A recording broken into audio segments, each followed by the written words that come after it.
नमस्कार साथियों, और आप सभी का लिटरेचर लवर्स में बहुत बहुत स्वागत। मेरा नाम है राजवीर। तो आज की जो ये खबर है, ये बहुत सारे बच्चों के लिए, बहुत सारे वो कैंडिडेट जिन्होंने एचपीएससी यानी हरियाणा पब्लिक सर्विस कमीशन की तरफ से जो असिस्टेंट प्रोफेसर भर्ती आई थी, जिसमें से काफी सारे पद थे, नंबर ऑफ पोस्ट थी, उसके लिए जिन कैंडिडेट्स ने अप्लाई किया था और एग्जाम तो दे ही चुके हैं, स्क्रीनिंग वाला एग्जाम इसी महीने में स्क्रीनिंग एग्जाम हुआ था, तो उनके लिए एक बड़ा झटका है। और खास करके जो अदर स्टेट के कैंडिडेट हैं उनके लिए एक बहुत बड़ा झटका है।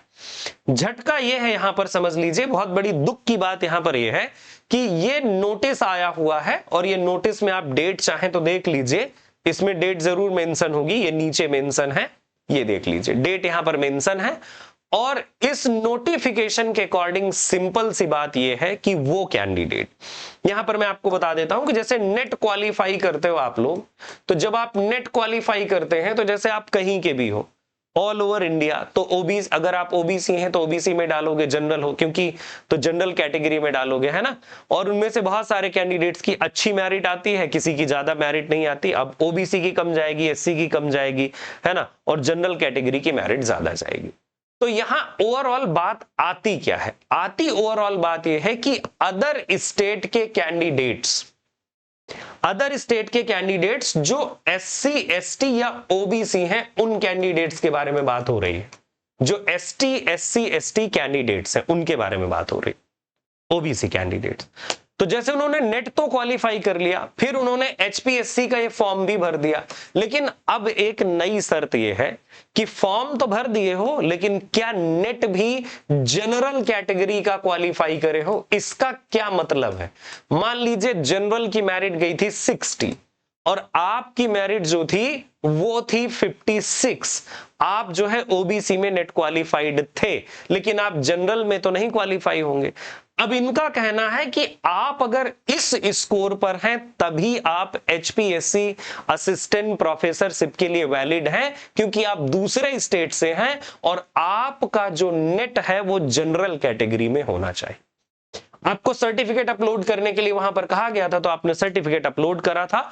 अब आपको अपना स्कोर कार्ड और जो अटेम्प्ट आपने दिया था उस टाइम पीरियड की मेरिट दिखाना है, और मेरिट और स्कोर कार्ड दिखाते हुए खुद को देखना है कि क्या आप उस मेरिट के बराबर हैं या कम है। अगर आप उस मेरिट के बराबर या ज्यादा हैं, ओबीसी एससी एसटी कैंडिडेट हैं, तो आप एलिजिबल हैं, अगला एग्जाम दीजिए। और अगर मान लो आप नहीं है उसके बराबर, तो अगला एग्जाम दे तो सकते हो, लेकिन जो फाइनल सिलेक्शन होगा उसमें जो वेरिफिकेशन होगा, तो उस वेरिफिकेशन में क्या है, आप बाहर नजर आएंगे।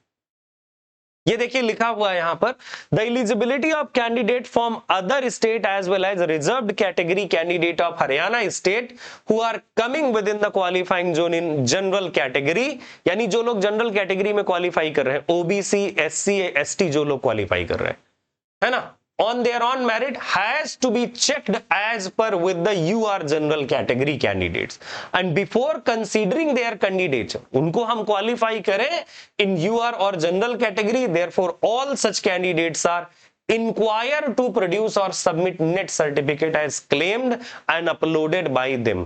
जिस तरह से उन्होंने अपलोड करा है, क्लेम करा है, तो उनको ये अपलोड करना होगा, है ना, uploaded by them while submitting their online application along with net score card and category wise cut off. ये देखिए स्कोर कार्ड और कैटेगरी, है ना, यस। जब कमीशन ये मांगेगा तो आपको दिखाना होगा कि देखो हम जनरल कैटेगरी में क्वालिफाई।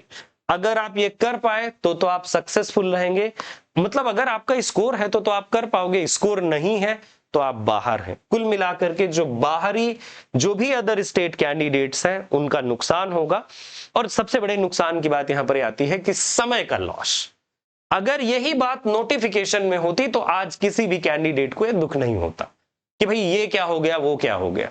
अगर नोटिफिकेशन में नहीं था, बच्चों ने सोचा भाई हम अदर स्टेट है तो क्या हुआ, नेट तो क्वालिफाइड है ना, हम डाल देते हैं फॉर्म डाला, पैसे खर्च किए, एग्जाम देने गए, टाइम है ना, टाइम आपने अपना लगाया, कोचिंग क्लासेस करी होंगी, नहीं भी करी तो खुद सेल्फ स्टडी में रहे, मटेरियल, बुक्स, तमाम सारी चीजें, हो सकता है किसी ने अदर एग्जाम को भी छोड़ दिया हो इसके चक्कर में कि भाई बहुत अच्छा चांस है, क्योंकि इंग्लिश के लिए तो बहुत अच्छी वैकेंसी थी, वैसे अदर सब्जेक्ट में भी बहुत अच्छे नंबर ऑफ पोस्ट थे। तो ऐसे कई सारे कैंडिडेट्स का एक बड़ा नुकसान हो गया। भाई देखिए, यहां पर एक सरल सी बात आती है कि एचपीएससी को इस चीज का पहले ही ध्यान देना चाहिए था कि साफ लिख देना था कि ये चीज हमें जरूरत होगी।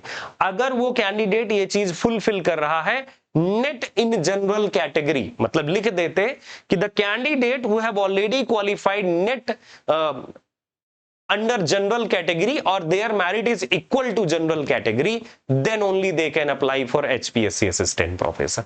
तो कोई दुख वाली बात नहीं थी, लेकिन जब वहां पे अप्लाई कर लिया, सारी प्रोसेसेस हो गई, तो ये नया झमेला। सो आप क्या ही कहेंगे इसके बारे में, आपकी क्या राय है, आप क्या कहना चाहेंगे, कमेंट बॉक्स में जरूर बताइएगा। बाकी बहुत सारे कैंडिडेट्स इससे जरूर बाहर होने वाले, है ना। और जो हरियाणा के कैंडिडेट हैं तो उनके लिए तो खैर कोई दिक्कत नहीं, अदर स्टेट कैंडिडेट जो जनरल कैटेगरी है तो उनके लिए भी कोई दिक्कत नहीं, क्योंकि उनका क्वालिफाई है ही। बाकी ओबीसी, एससी, एसटी सबसे बड़ी दिक्कत उन्हीं के लिए।